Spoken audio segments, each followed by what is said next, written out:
রিক্সায় বসে আছি কিছু ফাইল নিয়ে, একবার এদিকে আবার ওইদিকে ইন্টারভিউ দিয়ে বেড়াচ্ছি। ডিপ্লোমাটা কোনো রকম কমপ্লিট করে পরিবারের চাপে এখন নিজেকে, নিজের পরিবারটা ধরতে হবে। কারণ ছোটবেলায় বাবা মারা যায়, মা অনেক কষ্ট করে লেখাপড়া করে মানুষ করিয়েছে। বাসায় ছোট একটা বোন আছে, ওর বিয়ে দিতে হবে। সূর্যের কিরণের এতটা তেজ বেড়েছে যে গায়ের সাদা সাদা ঘেমে পানি হয়ে গেছে। ও, আপনারা তো আমার পরিচয়টা দিলাম না। আমি হচ্ছি ইসমাইল হোসেন। সবাই আমাকে ইসমাইল বলে ডাকে। পুরো নামটা ইসমাইল হোসেন নীল। গ্রাম থেকে শহরে এসেছি একটা চাকরির জন্য। আমার গ্রামটা নোয়াখালী সোনাইমুড়িতে পড়েছে। আমার কাছে এই শহরের নিকৃষ্ট ধুলাবালির বাতাসগুলো সহ্য হয় না। এখানে নেই কোনো পাখির ডাক, নেই কোনো সোনালী ফসল। এই শহরের মানুষগুলো হচ্ছে স্বার্থপর। কেউ এখানে কারো স্বার্থ ছাড়া কোনো উপকার করে না। আমি স্টুডেন্ট হিসেবে ভালো, কিন্তু সবার মতো আমার কাছে এখন মামা খালু নেই বলে আমার চাকরিটা হচ্ছে না।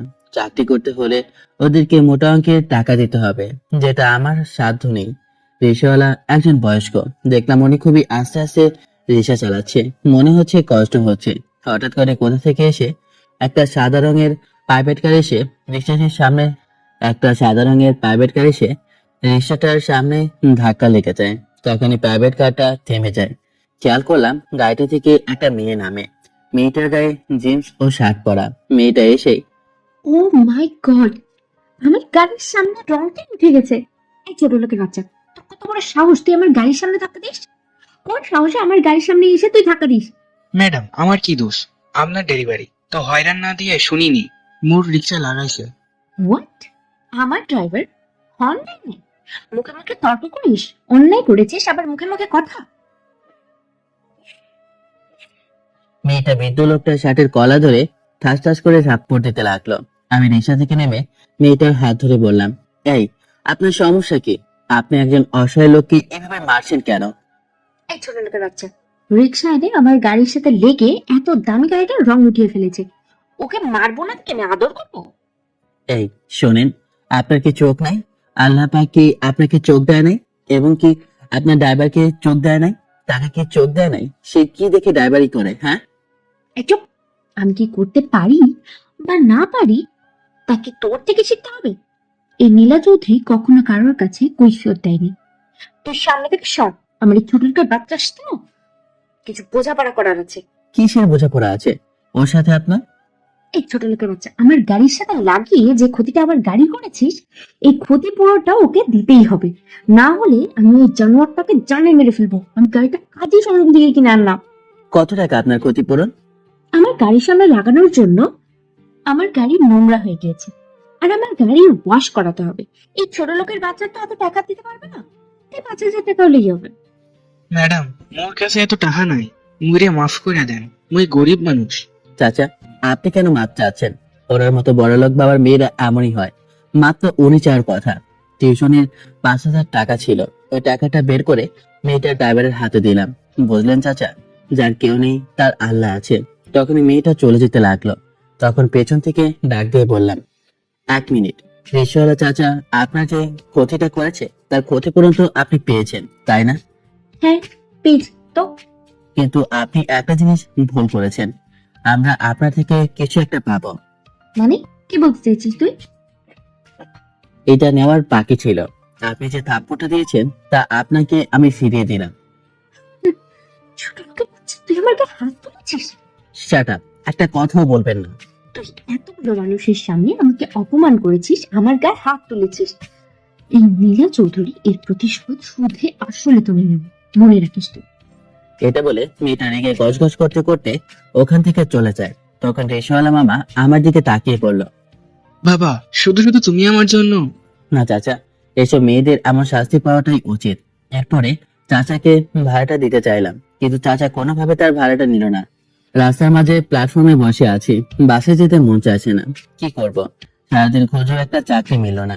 হঠাৎ করে একটা বৃদ্ধ লোক হাতে একটা সুটকেস নিয়ে আমার সামনে দিয়ে যাওয়ার সময় শ্বাসরুদ্ধ অবস্থায় পড়ে যায়। তার হাত থেকে তার শ্বাসরুদ্ধ ওষুধটাও পড়ে যায়। এই ওষুধটা যদি 1 মিনিটের মধ্যে কারো মুখে না দেয়, তাহলে সেই লোকটা শ্বাসরুদ্ধ অবস্থায় মারা যায়। তখনই আমি গিয়ে ওষুধটা খুঁজে বের করে ওনার মুখে দিতে বৃদ্ধ লোকটি কিছু সময় পর স্বাভাবিক হয়ে যায়। তখন লোকটি বলে, বাবা, তুমি যদি আমাকে ওষুধটা না দিতে, হয়তোবা আমি এই সময়ে এখানে মরে যেতাম। ছি ছি আঙ্কেল, এসব কি কথা? আল্লাহ পাক যা যার জন্য রেখে দিয়েছে তাই হবে। ভীতির বিধান মুছে ফেলা কারো সাধ্য নেই। লোকটা কিছু বলবে তখনই তার বডিগার্ড এসে আমাকে সরিয়ে দিয়ে লোকটাকে গাড়িতে নিয়ে যায়। দেখে মনে হচ্ছে কোনো বড় এক শিল্পপতি হবে। আর কিছু চিন্তা না করে বাসায় চলে যায়। বাসায় ঢুকতে আম্মু বলে উঠলো, কি রে বাবা, কিছু কি হয়েছে? বুঝতেছি না, অনেক জায়গায় তো ট্রাই করলাম, কোথাও তো কিছু বলছে না।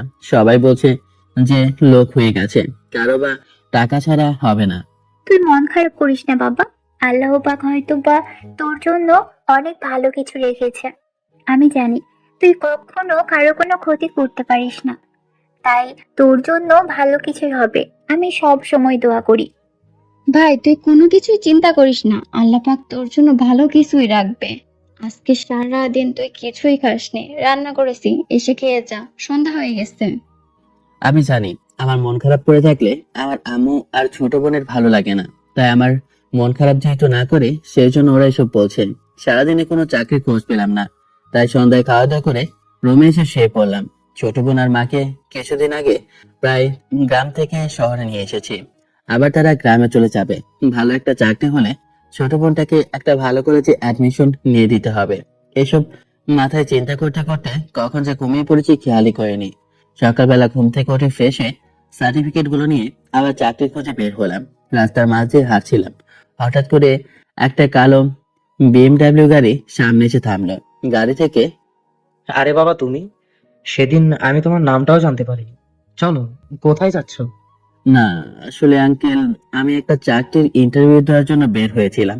জানি না এত বড় কোম্পানিতে চাকরিটা হবে কিনা, তারপরও ইন্টারভিউ দিয়ে চেষ্টা করে দেখতে পারি। কোম্পানিটার নাম কি? NR industries. এটা তো দেশের সব থেকে বড় কোম্পানি। হ্যাঁ জানি, হয়তো এখানে এমডির সাথে তো দেখা করা যাবে না, এত বড় কোম্পানির মালিক আমার কথা শুনেই বা কেন। দেখে ইন্টারভিউটা দিলে যদি কিছু হয়। চলো তুমি আমার সাথে, আমি তোমাকে নামিয়ে দিচ্ছি। ওখানে আমারও কাজ আছে।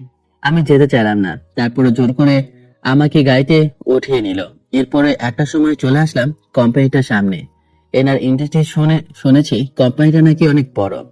জানি চাকরি হবে না, তারপরে সে চেষ্টা করে দেখতে পারি। ইন্টারভিউটা দোতলায়, তাই দোতলায় যাওয়ার উদ্দেশ্যে লিফটে ওঠার জন্য যেতেই লোকটি বলে উঠলো, আরে তুমি কোথায় যাচ্ছ? আসলে আঙ্কেল ইন্টারভিউ তো দোতলায়, তাই ওখানে যাওয়ার জন্য লিফটে উঠেছিলাম। তোমার দোতলায় ওঠা লাগবে না, তুমি আমার কাছে তোমার সব সার্টিফিকেট গুলো দাও। কেন আঙ্কেল? আরে বোকা ছেলে, বোঝো না?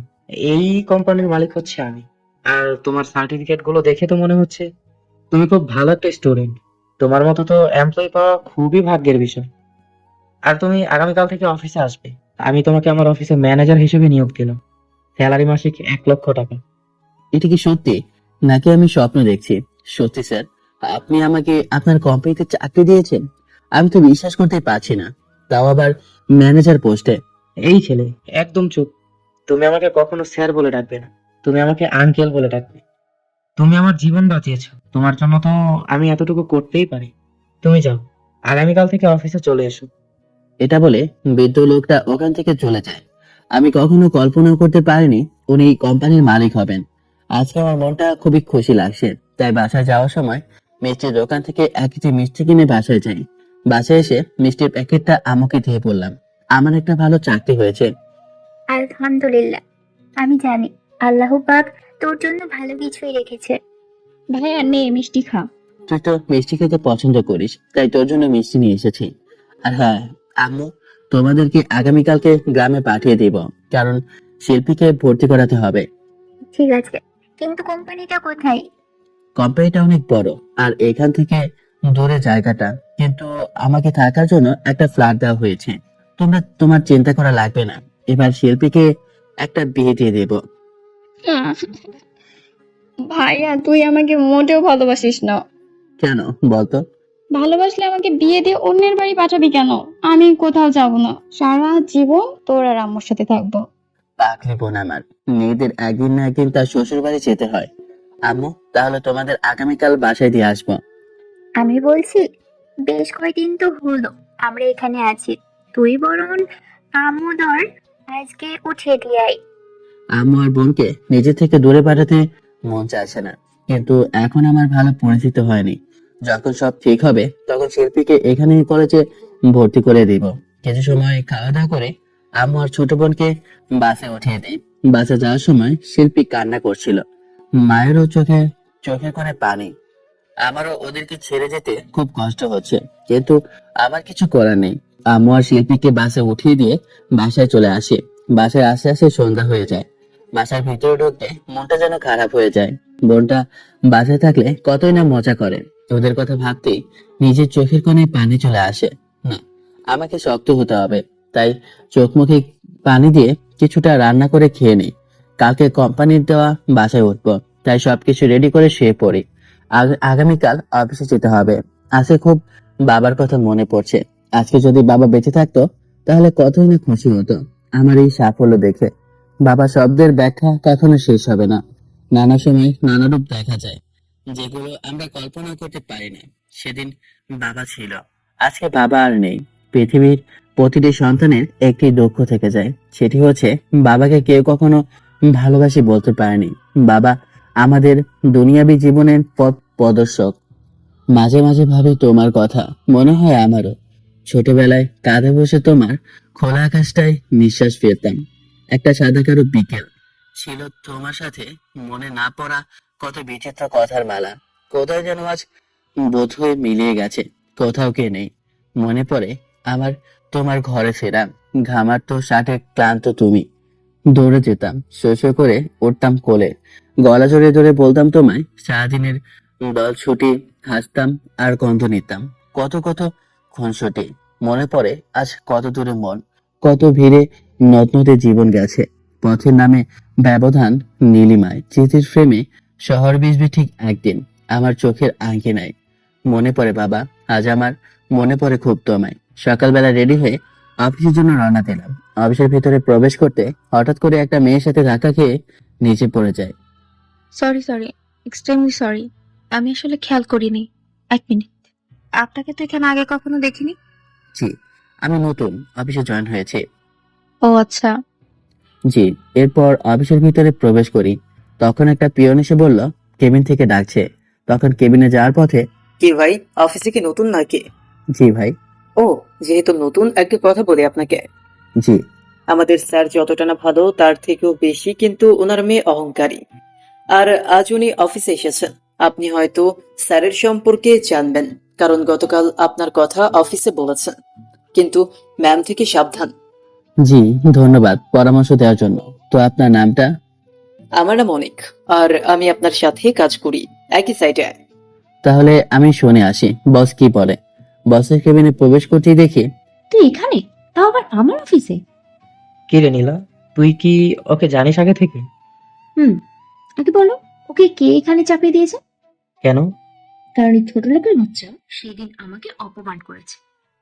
চুপ নীলা, তোকে কতবার বলেছি মানুষকে সম্মান দিতে শিখ। বাবা, তুমি কিছু মনে করো না। আঙ্কেল আমি জানতাম না, আর এমন দিমাগি মেয়েটা যে আপনার হবে জানলে কখনোই এই অফিসের জবই নিতাম না। নীলা, তোকে সেদিন বলেছিলাম না আমাকে ওই ছেলেটাই বাঁচিয়েছিল? ঠিক আছে, যেহেতু ও তোমাকে বাঁচিয়েছে তাই আমি কিছু বললাম না। আর আমি তো এখন থেকে এই অফিসের দায়িত্ব নিচ্ছি, তাহলে এখন থেকে আমার পার্সোনাল পিএ ও হয়ে থাকবে। ঠিক আছে, তোর যা ভালো মনে হয় তাই কর, কিন্তু ছেলেটা অনেক ভালো। আচ্ছা, আমি তো তোমার নামটাই জানতে ভুলে গিয়েছি। তোমার নাম কি? আমি কল্পনা করতে পারছি না এই দিমাগি মেয়েটার সাথে কাজ করব, কিন্তু আমিও যে একজন অসহায় হয়ে পড়েছি। আমারও যে চাকরিটা খুবই প্রয়োজন, আমার যে চাকরিটা ছাড়া যাবে না। আঙ্কেল আঙ্কেলের ডাকে কোচ আসে। এত কি ভাবছো? তোমাকে যে বললাম তোমার নামটা কি। সবাই আমাকে স্মাইল বলে ডাকে। নীলা, তুই গাড়িতে যা, আমি ইসমাইলের সাথে কিছু কথা বলে আসছি। শোনো বাবা, তোমাকে একটা কথা বলি। আমার মেয়েটা ভীষণ রাগী, জানি ওর রাগটা একটু বেশি, কিন্তু তুমি ওর কথায় কখনো রাগ করো না। আমার বয়স হয়েছে, একার ধারা সম্ভব হচ্ছে না। ছোটবেলায় মেয়েটার মা হারায়, কিন্তু তুমি ওর কথায় কখনো রাগ করো না। আমার বয়স হয়েছে, এই অফিসটা আমার একার ধারা সম্ভব হচ্ছে না। ছোটবেলায় মেয়েটার মা হারায়, সেজন্য কখনোই কম কথা বলতে পারি না। একটু বড় হওয়ার পরে মেয়েটাকে লন্ডনে পাঠিয়ে দিই পড়াশোনা করার জন্য। এমবিএ কমপ্লিট করে এই কিছুদিন হলো বাংলাদেশে এসেছে। আমার অনেক শত্রু আছে, সে ভয়ে মেয়েটাকে বিদেশে পাঠিয়েছিলাম পড়াশোনার জন্য। মা বাবার শিক্ষা না পেয়ে মেয়েটা যে এভাবে অহংকারী হয়ে যাবে কখনো ভাবতে পারিনি।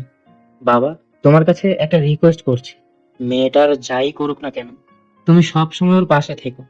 আঙ্কেল, আপনি চিন্তা করবেন না, আমি সবসময় আপনার কোম্পানিটার খেয়াল রাখবো, যেহেতু আপনার কোম্পানির যেন কোনো ক্ষতি না হয়। এরপরে নীলার বাবা অফিস থেকে বের হয়ে যায়। জানি না আমার কপালে কি আছে, কিন্তু এতটুকু জানি আমাকে চাকরিটা করতে হবে। আমার পরিবারের জন্য চাকরি যদি আমি না করি তাহলে আমার মার বোন না খেয়ে মারা যাবে। নিজের কেবিনে এসে কাজগুলো বুঝে নিচ্ছি, তখন অনেক সামনে এসে বলল, ভাই, আমি কিন্তু আপনার সব কথাই শুনে ফেলেছি। কি কথা শুনলেন? যা শুনেছি তা আপনি ভালোই জানেন, কিন্তু আপনার ভালোর জন্য একটা কথাই বলছি। নীলা মেয়েটা কিন্তু খুব সুবিধার মেয়ে না, অনেক রাগী একটা মেয়ে। তা জানি। সব কাজ বুঝে নিতে লাঞ্চের সময় হয়ে গেছে, তাই লাঞ্চ করতে বের হই। হঠাৎ করে ওই সময়ের মেয়েটা ডাক দিয়ে বলে, এই যে শুনছেন, জি আমাকে বলছেন? এখানে আপনি ছাড়া তো আর কেউ আছে নাকি? জি বলুন।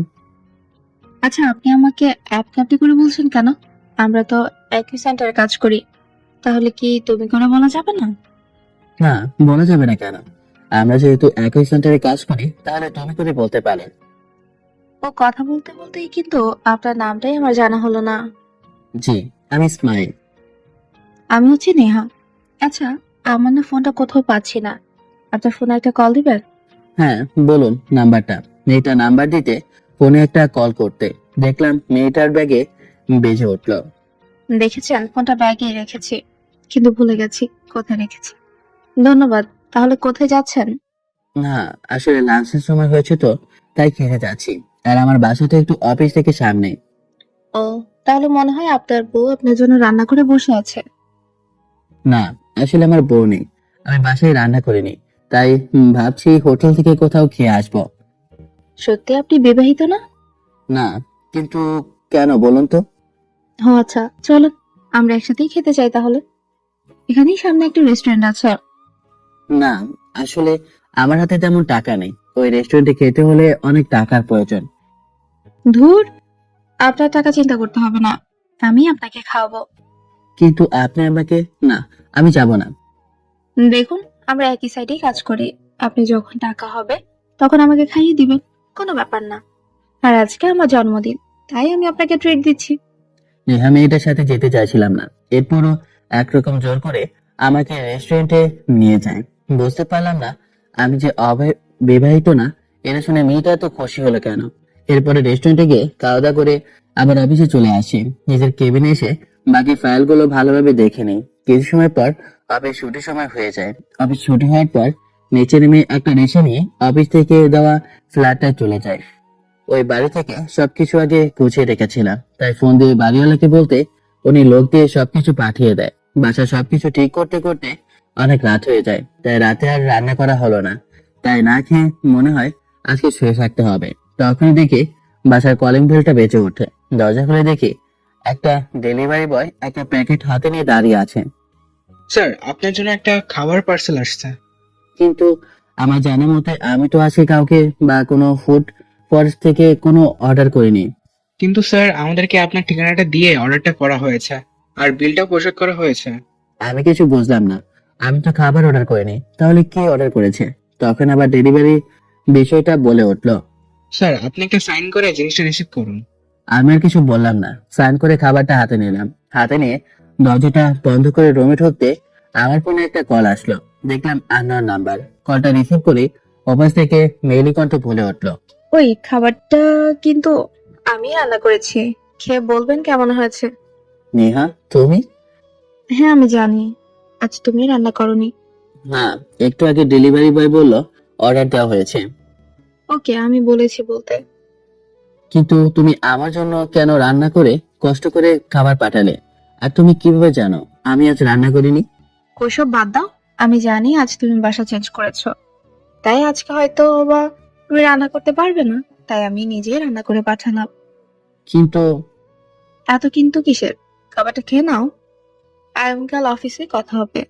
আর হ্যাঁ, এটা আমার হোয়াটসঅ্যাপ নাম্বার, আমাকে তোমার ফেসবুক আইডির লিঙ্কটা পাঠিও। এটা বলে নেহা কলটা কেটে দেয়। আমি কিছুই বুঝলাম না, একদিনের পরিচয়ে মেয়েটা এমন কেন করছে? তাই বেশি কিছু না চিন্তা করে নেহার দেওয়া রান্না করা খাবারটা খেয়ে নিই। খাবার আসলে অনেক ভালো হয়েছে। খাবার খেয়ে শুয়ে পড়ি, কারণ আগামীকাল থেকে আমার সাথে কি হয় জানি না। কারণ নীলা আগামীকাল থেকে অফিসে আসবে, ওর বাবার কেবিনে আজ থেকে ও বসবে, অবশ্য আমার উপর ওর অপমানের প্রতিশোধ নেওয়ার জন্য। এসব ভাবতে ভাবতে ঘুমিয়ে যায়। সকালবেলা ঘুম থেকে উঠে ফ্রেশ হয়ে নাস্তা বানিয়ে নেই। এরপর দুপুরে খাবারটা রান্না করে অফিসে যেতে একটু লেট হয়ে যায়। তাড়াহুড়ো করে অফিসের উদ্দেশ্যে রওনা দিই। কিছু সময়ের ভেতরেই অফিসে চলে আসে। অফিসে আসতেই দেখি বসের দেমাকে মেয়ে। তখন নীলা বলে ওঠে, এটা কি তোর বাপের অফিস যে যখন ইচ্ছা হবে তখন আসবি? না আসলে ম্যাম আমার। চুপ, একদম চুপ। দেরি করে এসে আমার মুখে মুখে কথা বলিস? নীলা আরো কিছু কথা শুনিয়ে নিজের কেবিনে চলে যায়। একটু পর একটা পিয়ন এসে বলে যায় ম্যাম তার কেবিনে ডাকছে। নীলার কেবিনে গিয়ে, ম্যাম আসবো? আমার বাইরের জুতাটা মুছে দে। ম্যাম আমাকে তো অফিসে কাজ দিয়েছে। ছোট লোক, তুই হচ্ছিস আমার কাজের লোক। আমি যা বলবো তোকে তা শুনতে হবে। আর অফিসে একটা রুলস আছে, কেউ 3 মাস আগে চাকরি ছাড়তে পারবে না। হয়তো যদি ছাড়তে চায় তাহলে তাকে ক্ষতিপূরণ দিতে হবে। আমি কিছু বললাম না। আমারও যে এই চাকরিটা করা খুব প্রয়োজন, যত অপমানই করুক না আমাকে চাকরিটা করতে হবে। তাই কোনো কথা না বলে বাইরে এসে নীলার জুতো জোড়া পরিষ্কার করছিলাম। তখন অনেক এসে বলল, ভাই, ম্যাডাম আপনার সাথে এমন কেন করছে? বস তো আপনার সবসময় ভালো কথা বলে গিয়েছেন। এরপর অনেক ভাইকে সবকিছু খুলে বলি। সবকিছু শোনার পরে উনি বলল, আসলে ভাই, আপনার সাথে ম্যাম কাজটা ঠিক করছে না। এতগুলো কলিগের সামনে আপনাকে এত হেনস্থা করছে, সবাই তাকিয়ে দেখছে। ভাই আপনি এখান থেকে চলে যান, নয়তো আপনাকে যদি আমার সাথে দেখে তাহলে দেখা গেছে রাগ করে আপনাকে আবার সাথে শাস্তি দিয়ে বসবে। তখন অনেক ভাই ওখান থেকে চলে যায়। এরপর নীলা আবার একটা পিয়নকে দিয়ে আমাকে তার কেবিনে ডাক দেয়। এই যে, এই ফাইলগুলো এখন আমাকে ঠিক করে এনে দে। কিন্তু ম্যাম ফাইলগুলো তো সবকিছু ঠিকই আছে। তুই কি আমার থেকে বেশি বুঝিস? আমি তোকে যা বলেছি তাই কর। আমি বলেছি ফাইলগুলো আবার ঠিক করতে, তো তোকে এই ফাইলগুলো আবার ঠিক করতেই হবে। আমি আর কিছু বললাম না, ফাইলটা হাতে নিয়ে নিজের কেবিনে চলে গেলাম। ফাইল ঠিক করতে করতে প্রায় দুপুর হয়ে যায়। তখন নেহা আমার কাছে এসে বলল, কি ব্যাপার, তুমি দেখছি এখনো কাজই করছো? কেন দুপুরে খেতে যাবে না? না আসলে আমার কিছু কাজ বাকি আছে, কাজগুলো শেষ করে এরপরে খেতে যাব। তখনই দেখি নীলা চলে আসে আর বলে, তোকে কে কে এখানে রেখেছিস তুই জোরে প্রেম করার জন্য?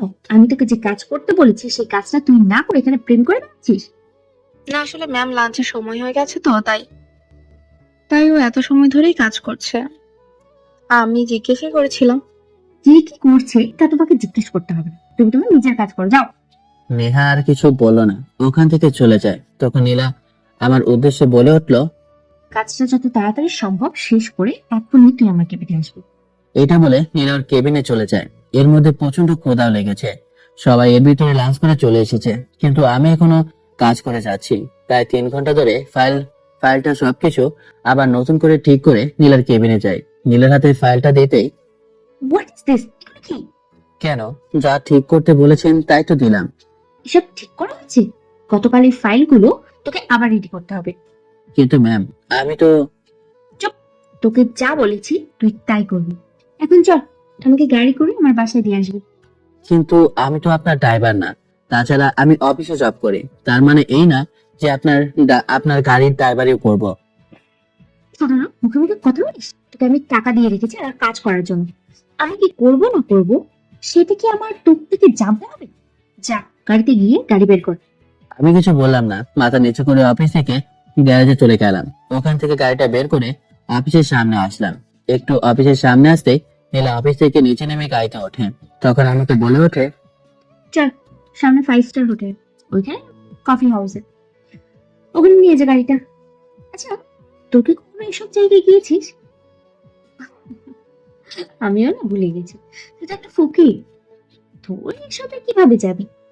নীলার এমন অপমান মানতে পারছি না, কিন্তু কি করব, আমিও যে অসহায়। মিস নীলা, কখনো যদি সময় আসে আপনার এসবের প্রতিশোধ আমি হাড়ে হাড়ে তুলে নিব। কিরে, কি ভাবছিস? রাগ হচ্ছে? তুই এখন আর দেখিস নি আমি নীলা চৌধুরী কি কি করতে পারি। আমি কিছু বললাম না, চুপ করে ড্রাইভিং সিটে ড্রাইভ করতে লাগলাম। একটু পরে একটা বড় হোটেলের সামনে গাড়িটা থামাই। তখন নীলা গাড়ি থেকে নামতে কতগুলো মেয়ে এসে নীলাকে জড়িয়ে ধরে বলতে লাগলো, কি রে দোস্ত, তুই তো আমাদেরকে ভুলেই গেছিস। লন্ডনে যাওয়ার পর থেকে তোর তো কোনো খোঁজ খবরই নেই। না আসলে তেমনটা টাইম মেনটেন করে হয়ে ওঠেনি, তাই তোদের সাথে তেমন রেগুলার কথা বলা হয়ে ওঠে না। আচ্ছা, তোর গাড়ির পাশে ছেলেটা কে রে? দেখতে তো অনেক হ্যান্ডসাম আর কিউট আছে। এদিকে আয়। আমি গাড়ির সামনে দাঁড়িয়ে ফোন চালাচ্ছিলাম। তখন নীলা ডাক দিতে ও সামনে যেতে ও আমাকে বলে ওঠে, যাও, ওইখানে খাবারটা অর্ডার করা হয়েছে, নিয়ে আয়। আমি জানি নীলা আমাকে ওর বান্ধবীদের সামনে অপমান করার জন্য এসব বলছে। আমি কিছু বললাম না, মাথা নিচু করে খাবারটা আনতে গেলাম। কি রে দোস্ত, তোর কিছু তো বুঝতে পারলাম না, বিষয় কি? তোদেরকে সেদিন আমি একটা ছেলের কথা বলেছিলাম না? হ্যাঁ বলেছিস তো, ওই ছেলেটা তোকে অপমান করেছে আর তোকে সবার সামনে থাপ্পড় মেরেছে। তার মানে কি ও সেই ছেলেটা? হ্যাঁ, এটাই সেই ছেলে। এই নীলা চৌধুরী কি করে, কি করতে পারে, ওকে আজকে আমি সব দেখাবো। এরপর আমি খাবার এনে নীলার টেবিলে খাবারটা রাখি। তখন খেয়াল করি 5টা বেজে গেছে। তখন আমি খাবার খাবার নিয়ে বলি, ম্যাম দেখুন, আমার ডিউটির সময় শেষ, তাই আমি চলে যাচ্ছি। তুই চলে যাবি মানে? তুই চলে গেলে আমাকে ড্রাইভ করে বাসায় দিয়ে আসবে কে? দেখুন ম্যাম, আমার ডিউটি যত সময় আমি করেছি, এখন আমার সময় শেষ। এখন আমি আপনার কোনো কথা শুনতে বাধ্য নই। এটা বলে ওখান থেকে চলে আসি। দোস্ত, আর যাই বলিস, ছেলেটা কিন্তু অনেক কিউট আছে। ওকে দেখে একবারে কিউটের ডিব্বা মনে হচ্ছে। একদম চুপ, তুই একটা কথাও বলবি না। ও ছোট লোককে তো আমি আগামীকাল দেখছি। ওখান থেকে বাসায় আসতে আসতে প্রায় সন্ধ্যা হয়ে গেছে। আজকে সারাদিন পেটে কিছু দানা পানিও ঢোকেনি। ভেবেছি কিছু বাইরে খেয়ে যাব, তাই পকেটে হাত দিয়ে দেখি পকেটে একটা টাকা পয়সাও নেই। ক্ষুধাটাও প্রচন্ড পরিমাণে লেগেছে, তাই বাধ্য হয়ে এক প্রকার বাসা থেকে বের হয়ে রাস্তায় হাঁটছি, যদি ক্ষুধাটা চলে যায়। রাস্তার মধ্যে ব্রিজের পাশে দাঁড়িয়ে আছি। হঠাৎ করে ওই দিনের রিক্সাওয়ালাটা সামনে এসে বলে, বাবা এখানে বসে আছেন যে? না চাচা, এমনি বসে আছি। না বাবা, আমি তোমার মুখ দেখে মনে হচ্ছে কিছু হয়েছে। তোমার মুখ দেখে মনে হচ্ছে তুমি কিছুই আজ খাও নাই। না আসলে চাচা, আমার টাকাটা। তোমার আর বলা লাগবে না, আমি জানি। এই নাও টাকাটা রাখো। ছি ছি ছি, না চাচা, আমি নিতে পারবো না টাকাটা। দেখো বাবা, তুমি আমার যে উপকার করেছো তা আমি কখনোই লাখ টাকা দিয়েও শোধ করতে পারবো না। এটা আমি তোমার বাবা হয়ে দিয়েছি, মনে করো। রিক্সাওয়ালা চাচা এক প্রকার জোর করে টাকাটা হাতে গজিয়ে দেয়। চাচা, কিন্তু এই টাকা আমি যখন ফেরত দেব তখন কিন্তু আপনাকে নিতে হবে। ঠিক আছে, সমস্যা নেই বাবা, তোমার বেতন হলে ফিরিয়ে দিও। এরপর রিক্সাওয়ালা চাচা ওইখান থেকে চলে যায়। আমি মনে মনে ভাবছি, আমার তো এখন অবস্থা হাতে হারিকেন। আর কিছু না ভেবে বাজার থেকে কিছু কিনে নিয়ে আসি। এরপর বাসায় এসে রান্না শুরু করে দিই। এর মধ্যে রাত হয়ে গেছে। হঠাৎ করে ফোনে একটা কল আসে। হ্যালো, কে বলছেন? কেমন আছো? ও নেহা, হ্যাঁ ভালো আছি। আপনি? ওই তোমাকে না আমি বলেছি আমাকে আপনি করে বলবে না, তুমি করে বলার জন্য। ও সরি। আচ্ছা বলো, কেমন আছো? আমি তো ভালো আছি, কিন্তু ম্যাম তোমার সাথে এমন ব্যবহার কেন করেছে? আর তুমি কেন প্রতিবাদ করছো না? আসলে আমরা গরিব মানুষ, তাই বড়লোক মানুষেরা আমাদের নিয়ে মজা ঠাট্টা করবে, এটাই স্বাভাবিক। তুমি জবটা ছেড়ে দাও। না, যত কষ্টই হোক না কেন, আমি জবটা ছাড়তে পারবো না। কারণ আমার পুরো ফ্যামিলির ভার আমার ওপর। নেহা আর কিছু বললো না। ওর সাথে আরো কিছু সময় ধরে কথা বলে কলটা কেটে দেই। এর মধ্যে রান্নাটাও হয়ে গেছে, তাই খাবার খেয়ে শুয়ে পড়ি। সকালবেলা ঘুম থেকে উঠে ফ্রেশ হয়ে অফিসের উদ্দেশ্যে রওনা দিলাম। অফিসে একটু সামনে আসতেই দেখতে পেলাম নীলা তার বান্ধবীদের সাথে দাঁড়িয়ে দাঁড়িয়ে কথা বলছে। আমাকে সামনে যেতে দেখে বলে উঠল, এদিকে আয়। জি বলুন। আমার জুতাটা নোংরা হয়ে গেছে, ওর পরিষ্কার করে অফিসে যা। আমার হাতে একটা পানির বোতল দিয়ে কথাটা বলল নীলা। ওর সাথে ওর বান্ধবীর ওর এমন কথা শুনে তাকিয়ে রইলো আমার দিকে। আমি আশেপাশে তাকিয়ে দেখলাম অনেক নেহা এসব দেখছে, কিন্তু ওরা কিছু বলতে পারছে না। আমার প্রচন্ড পরিমাণ রাগ হয়। রাতে ঘড়িটার দিকে তাকিয়ে দেখি অফিসের সময় আর মাত্র 10 মিনিট বাকি আছে। যখন নীলা আবার বলে ওর জুতো পরিষ্কার করে দিতে, তখনই পানির বোতলের পানি ওর মুখে ছুঁড়ে মেরে দিই। ওর মুখের সব মেকআপ নষ্ট হয়ে যায়। তখন নীলা রেগে বলে ওঠে, হোয়াট হ্যাঁ? দেখুন আপনার অফিসের এখনো 10 মিনিট বাকি আছে, তাই আমি এখন আপনার কথা শুনতে বাধ্য নই। আন্ডারস্ট্যান্ড? এটা বলে নীলা সামনে থেকে চলে আসি। তখন পেছন থেকে খেয়াল করলাম নীলা আমার কাণ্ড দেখে এতটা রেগে গেছে যে ওর ফর্সা গাল দুটো লাল হয়ে গেছে। দোস্ত, এটা কি হলো?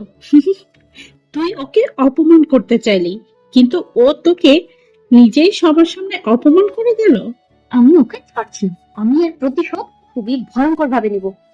অফিসে এসে নিজের কেবিনে বসতেই তখন অনেক ভাই এসে বলতে লাগলো, ভাই, ম্যাম তো আপনাকে মনে হয় আজ ছাড়বে না। আপনাকে যা কাণ্ডটা করেছেন। তুমি চুপ করো, ও যা করেছে ঠিক করেছে। এর মাঝে নীলা রেগে গজগজ করতে করতে অফিসে প্রবেশ করে। তখনই অনেক আর নেহা ওদের কেবিনে চলে যায়। আমি বসে আবার নিজের কাজ করছিলাম। প্রায় আধা ঘন্টা পর একটা পিয়ন এসে বলল, আপনাকে ম্যামের রুমে ডাকছে। আল্লাহ জানে এখন জানি কি করবে রানীটা। আর কিছু চিন্তা না করে নীলার কেবিনের ভিতরে প্রবেশ করতে নীলা বলে ওঠে, কি রে, নিজেকে কি খুব চালাক মনে করিস? কেন ম্যাম, আমি কি করেছি? তুই তো কিছুই করিস না। যা করবো আমি করবো। আপনি করবেন মানে? কিছু তো বুঝলাম না। তোর বোঝা লাগবে না। তুই শুধু তাকিয়ে তাকিয়ে দেখ। তোর এই অফিসে অনেক সম্মান, তাই না? এখন দেখ আমি তোর সম্মানের কি করি। আমি নীলার কোনো কথাই বুঝলাম না। হঠাৎ দেখতে পেলাম নীলা ওর গায়ের জামাটা ছিঁড়তে লাগলো। আমি কিছু বোঝে ওঠার আগে নীলা চিৎকার করে বলতে লাগলো, এইসব কথা বলে নীলা চিৎকার করতে লাগলো। তখনই অফিসের সবাই চলে আসে। তখনই নীলা ইশারায় বলতেই পিয়ন এসে আমার বুকে একটা লাথি দিয়ে ফেলে দেয়। আমি খেয়াল করলাম কেউ কিছু বলছে না। সবাই আমার দিকে ঘৃণা চোখে তাকিয়ে আছে।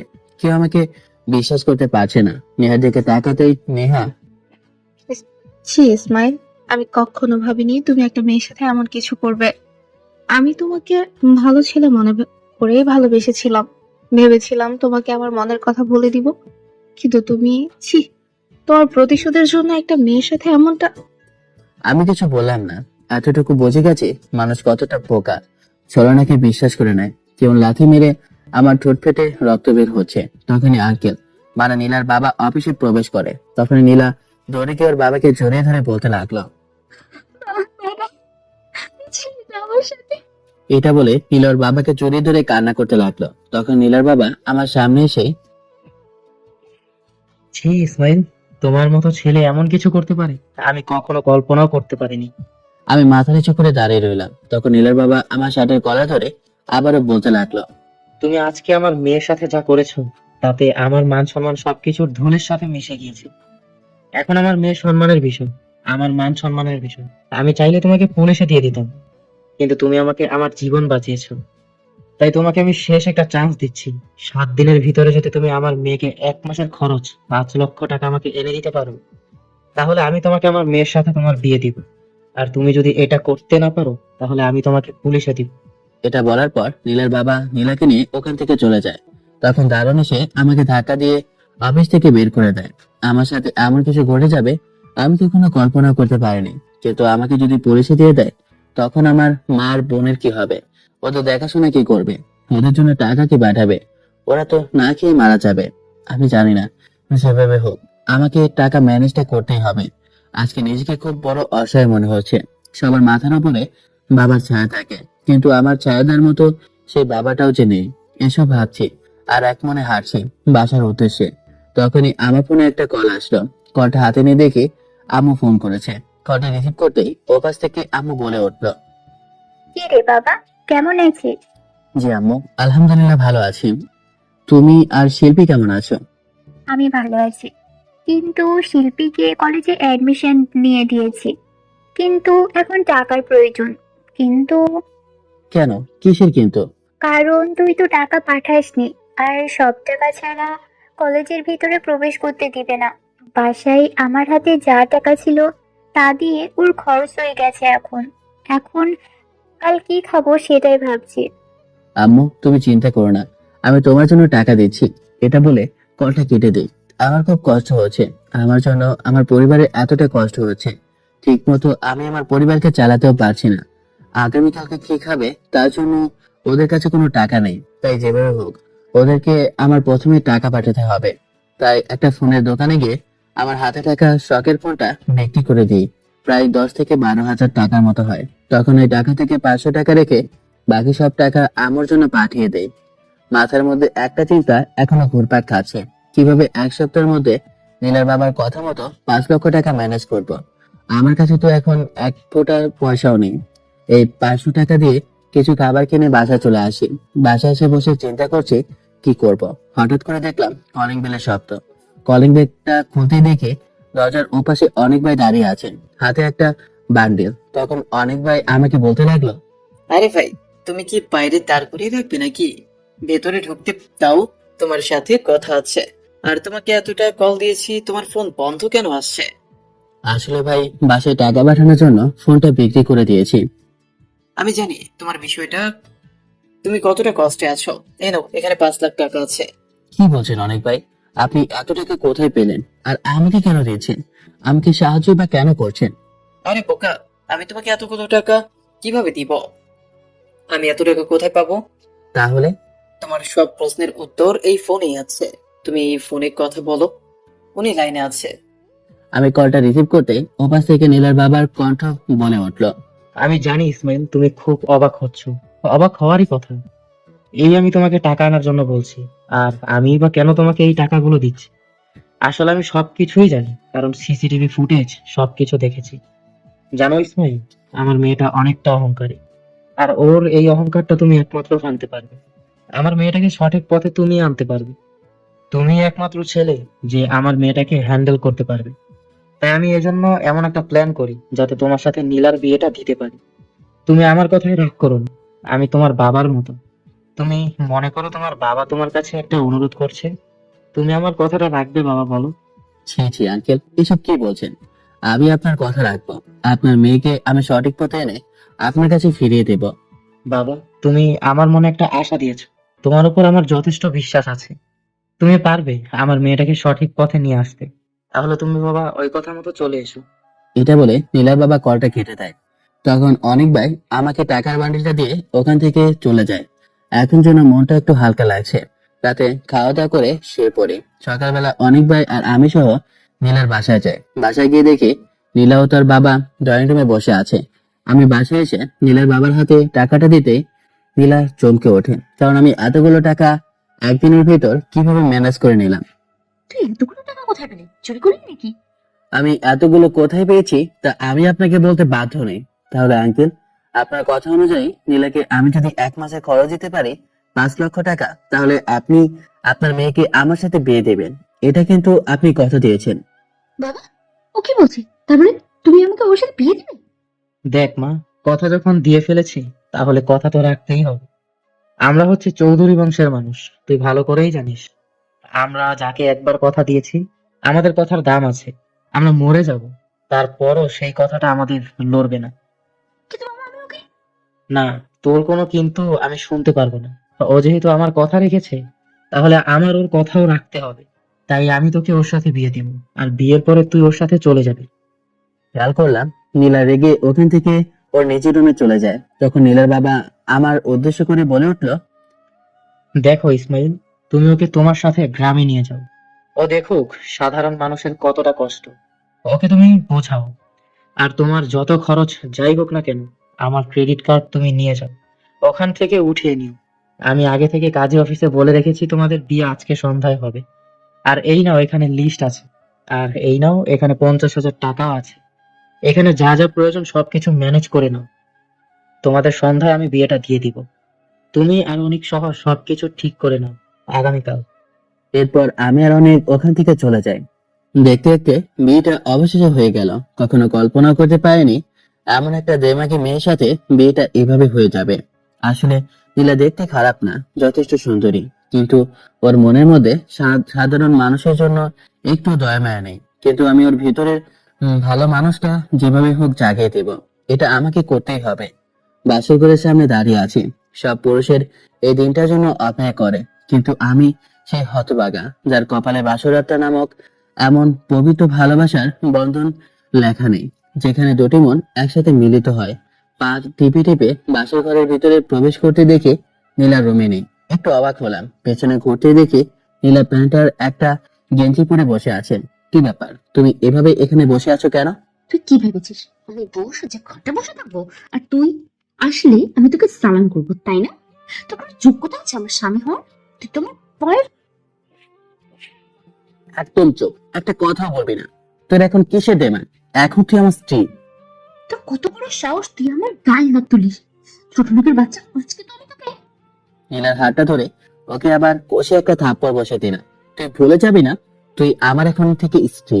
আমার এখন থেকে তোর উপর অধিকার আছে। তখন নীলা কান্না করতে করতে বলল, তুই আমাকে থাপ্পড় দিলি? আমার জীবনে কখনো এতগুলো থাপ্পড় আমি খাইনি। এই একদম চুপ, তোর নাকি কান্না বন্ধ কর। আর আমি সোফায় গিয়ে শুয়ে পড়ছি, তুই গিয়ে খাটে ঘুমা। আগামীকালকে তোকে আমার বাসায় যেতে হবে। এটা বলে ওখান থেকে সোফায় চলে আসে। নীলার বাবাকে আমি কথা দিয়েছি, ওর এই অহংকার আমি মাটির সাথে মিশিয়ে দিব। ওকে একজন ভালো মানুষ হিসেবে তৈরি করব। খেয়াল করলাম আমার থাপ্পড় খেয়ে নীলার ঠোঁট ফেটে রক্ত বের হচ্ছে। একটু পর দেখি নীলা গুটি সুটি মেরে কাঠের উপর শুয়ে পড়ল। নীলাকে ঘুমন্ত অবস্থায় একেবারে বাচ্চাদের মতো লাগছে। আমার থাপ্পড়ে ওর ফর্সা গালের মধ্যে 4টি আঙ্গুলের দাগ বসে গেছে। নীলার চোখের মধ্যে এক অসম্ভব মায়া আছে। যে কোনো পুরুষ ওর এমন মায়াবী চোখের দিকে তাকালে ওর মায়া চালে বন্দী হয়ে যাবে। এসব ভাবতে ভাবতে ঘুমিয়ে পড়ি। সকালবেলা ঘুম থেকে উঠে দেখে নীলা এখনো ঘুমাচ্ছে। তাই কিছু না বলে নিচে আসতে দেখি নীলার বাবা, মানে আমার শ্বশুর আব্বা, আমাদের জন্য অপেক্ষা করছে। আমাকে দেখে বলে উঠলো, কি ব্যাপার বাবা, নীলা কি এখনো ঘুম থেকে ওঠেনি? না আঙ্কেল, ও এখনো ঘুমাচ্ছে। আমরা দুপুরের মাঝে বের হব। আর আমাকে এখন একটু অফিসে যেতে হবে। অফিসে আমার একটু কাজ আছে। মনে মনে বললাম যে অফিসের মধ্যে আমার একটা মান সম্মান ছিল, সেই মান সম্মানটা নীলা মাটির সাথে মিশিয়ে দিয়েছে। সবাইকে বিশ্বাস করাতে হবে। যা দেখে তা সবসময় সঠিক হয় না। মাঝে মধ্যে নিজের চোখটাও ভুল দেখে। কিন্তু বাবা, তুমি এখন এই সকাল সকাল অফিসে গিয়ে কি করবে? না আঙ্কেল, আমার অফিসে একটু কাজ আছে, তাই আমি এখন নাস্তা করবো না। এখন অফিসে যাব। অফিস থেকে একসাথে আমি গ্রামে যাওয়ার উদ্দেশ্যে বের হব। আচ্ছা ঠিক আছে। আর হ্যাঁ, গ্রামে যাওয়ার সময় আমার গাড়িটা নিয়ে যেও। আমি ড্রাইভারকে বলে দিয়েছি তোমাদেরকে গ্রামে নামিয়ে দিবে। ঠিক আছে। এটা বলে আমি বাসা থেকে বের হয়ে অফিসে যাওয়ার উদ্দেশ্যে রওনা দিলাম। একটু সময় পর দেখলাম অনেক ভাই অফিসের ভিতরে যাচ্ছে। আমাকে দেখে বলে উঠলো, কংগ্রেচুলেশন ভাই। আপনাকে তো কংগ্রেচুলেশন জানাতে আমি ভুলেই গেছি। আর আপনাকে তো ভাই না, এখন থেকে আমাদের বস বলতে হবে, কারণ আপনি তো এখন থেকে আমাদের বস হবেন। আরে ভাই কি বলেন? আপনি যে আমার উপকার করেছেন, আমি কখনোই উপকার কোনো কিছুর বিনিময়ে শোধ করতে পারবো না। আরে কি বলেন ভাই, আমি মানুষ হয়ে আপনার পাশে দাঁড়িয়েছি, এটাই তো স্বাভাবিক। ও ভাই, আপনাকে বলেছিলাম যে ফুটেজটার কথা।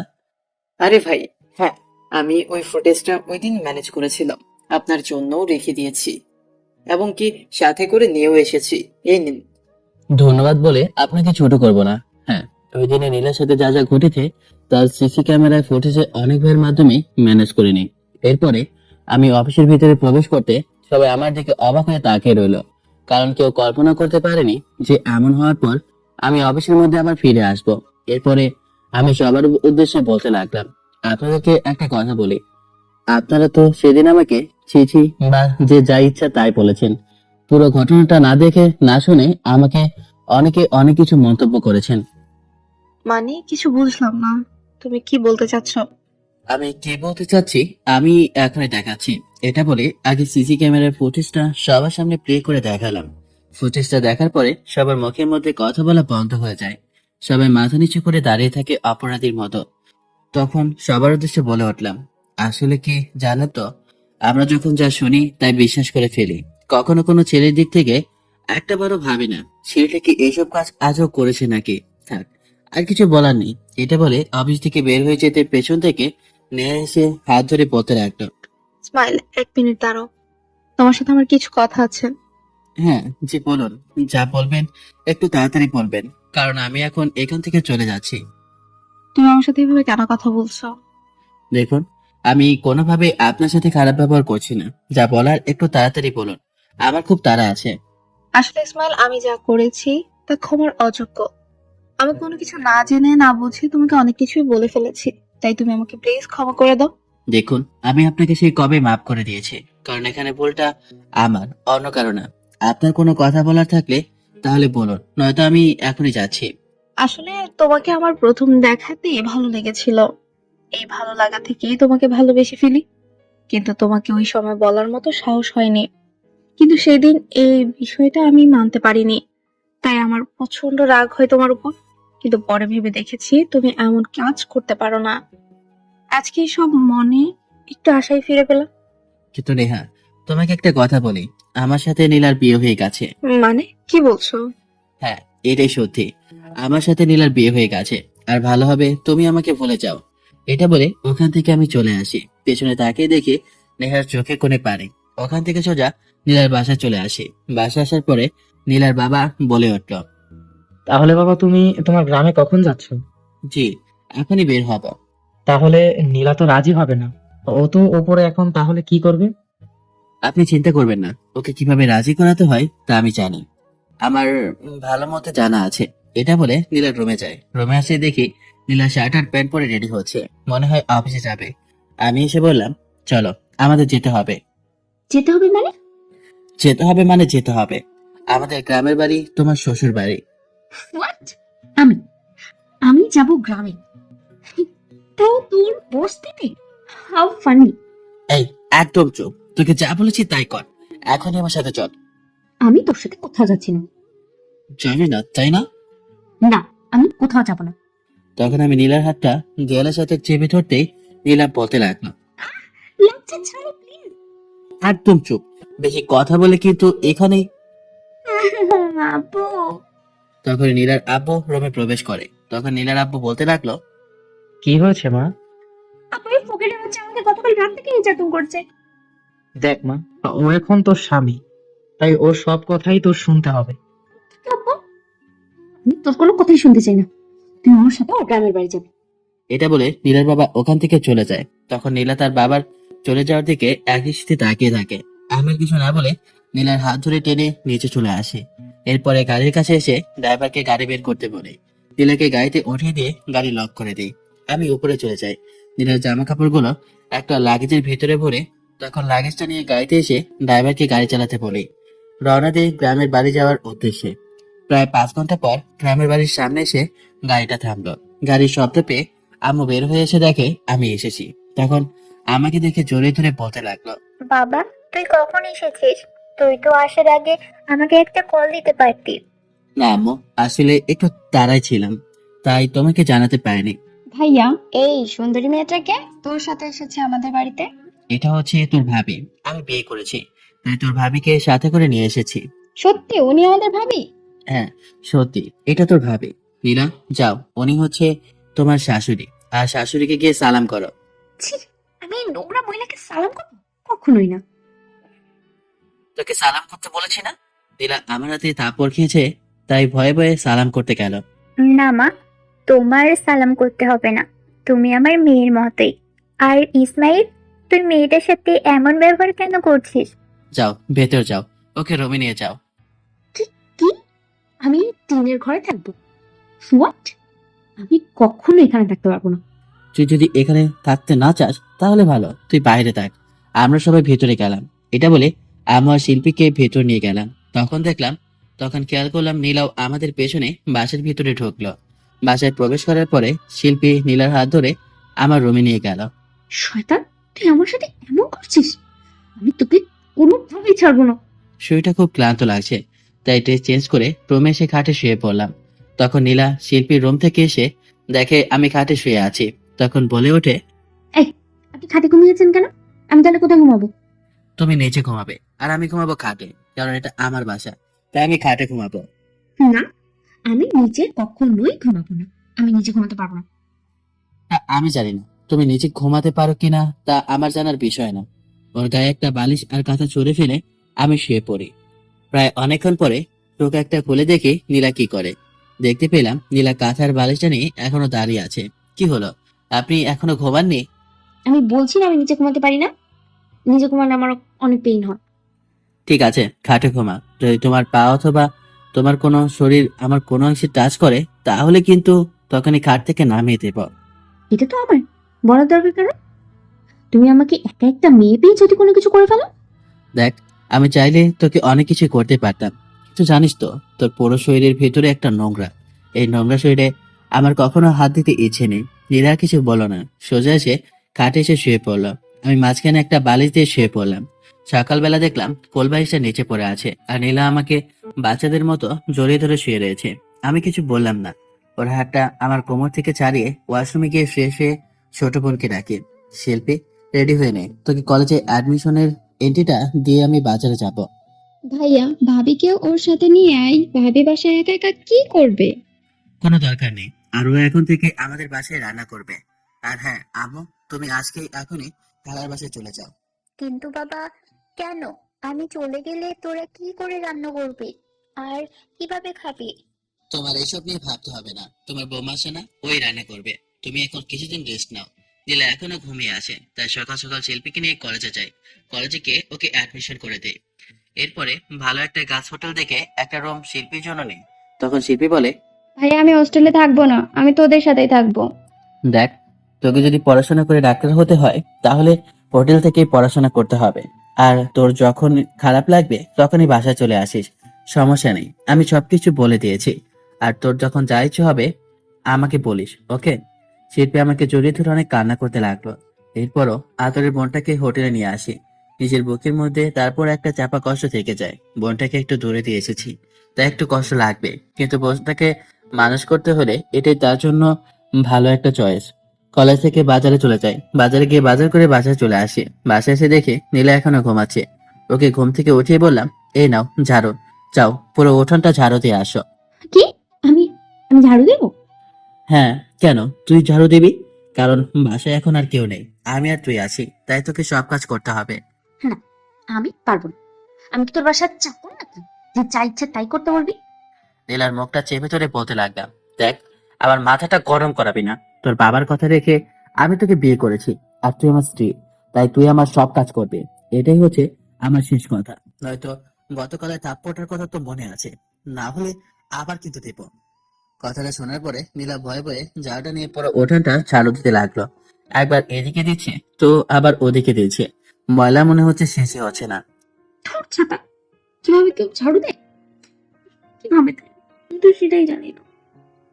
আমি চাইছিলাম এটা কিন্তু জীবনটা শেষ করতে, তো আমার জীবনটাই শেষ করে দিচ্ছে। আল্লাহ বাঁচাও, তোমার নামে দুইটা।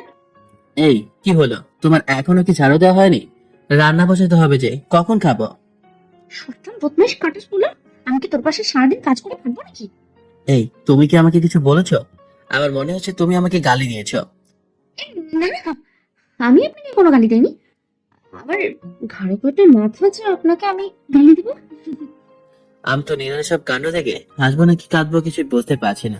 আমার তো এখন মাঝে মধ্যে মনে হচ্ছে এটা কি সেই দেমাকি মেয়ে, কোটিপতি বাবার দেমাকি মেয়েটা নাকি? এই যে এখানে অনেক কিছু সবজি এনেছি, এগুলো সব কেটে কুটে রান্না করতে বসিয়ে দাও।